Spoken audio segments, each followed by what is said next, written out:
May 8, 1945, is Victory in Europe Day, when the world celebrated the total defeat of Nazi Germany and the end of a 6-year war.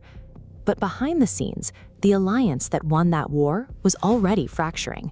Joseph Stalin rejected the official surrender signed the day before, effectively forcing the Allied command to stage the entire event a second time. Welcome to the channel. We break down the geopolitical mechanics behind history's most significant dates.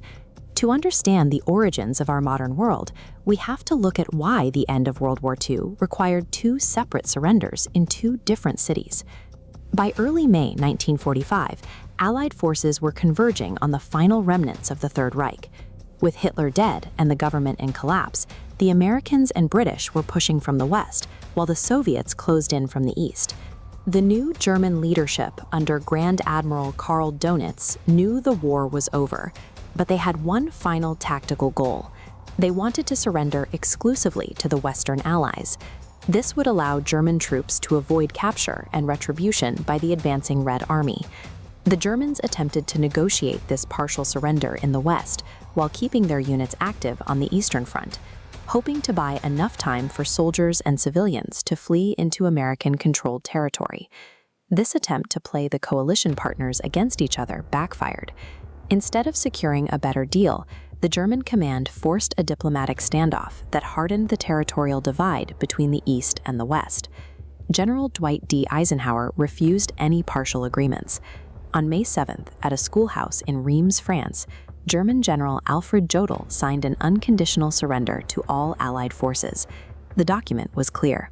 Paragraph 2 ordered German forces to cease active operations by May 8th. Militarily, the war was over. However, paragraph 4 included a crucial detail. This act was a military surrender only, to be superseded by a formal treaty. When Stalin learned of the signing in France, he was livid. To him, a surrender signed at a Western headquarters in a French city was a slight against the Soviet contribution to the war. Stalin argued that a Western-centric ceremony minimized the Soviet Union's loss of 27 million lives, a death toll that surpassed the losses of every other Allied nation combined. He demanded a second, highly public signing, this time in the heart of the fallen German capital, Berlin, under Soviet supervision.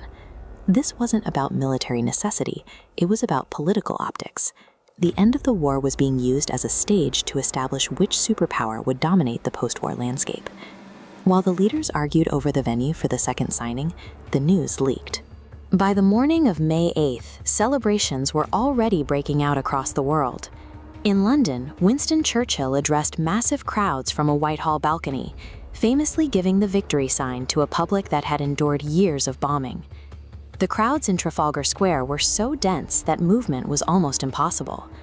Among the masses were Princess Elizabeth and her sister Margaret, who had secretly slipped out of the palace to join the festivities incognito. The scene was repeated in New York. Ticker tape and confetti buried the streets of Lower Manhattan as millions filled Times Square and the Garment District, requiring a force of 15,000 police officers just to maintain order. To the people in the streets, the peace was final. But for the men in power, the May 8th celebrations were just a brief intermission before the start of a new ideological conflict.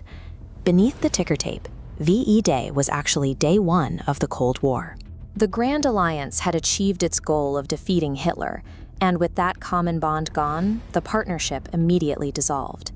As Stalin solidified his control over Eastern Europe, a political and physical barrier began dividing the continent, turning former liberated territories into a monolithic Soviet bloc. Berlin was divided into occupation sectors, becoming a microcosm of the new global order. Signs appeared in the rebel, warning residents and soldiers alike that they were crossing from the Western world into the Soviet zone. There was also a grimmer reality. For many, the war wasn't actually over. On the other side of the planet, Allied forces were still locked in a high-casualty campaign against Japan, fighting through the mud and caves of Okinawa. The end of the war in Europe didn't bring global stability.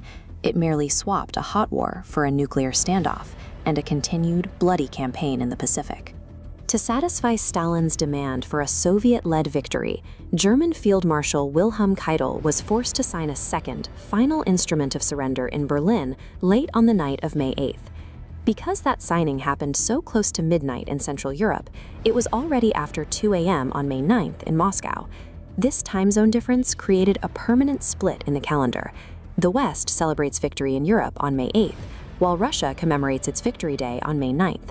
That disagreement over a single day's paperwork was the final act of the Second World War, and the opening act of a geopolitical rivalry that would define the next 50 years.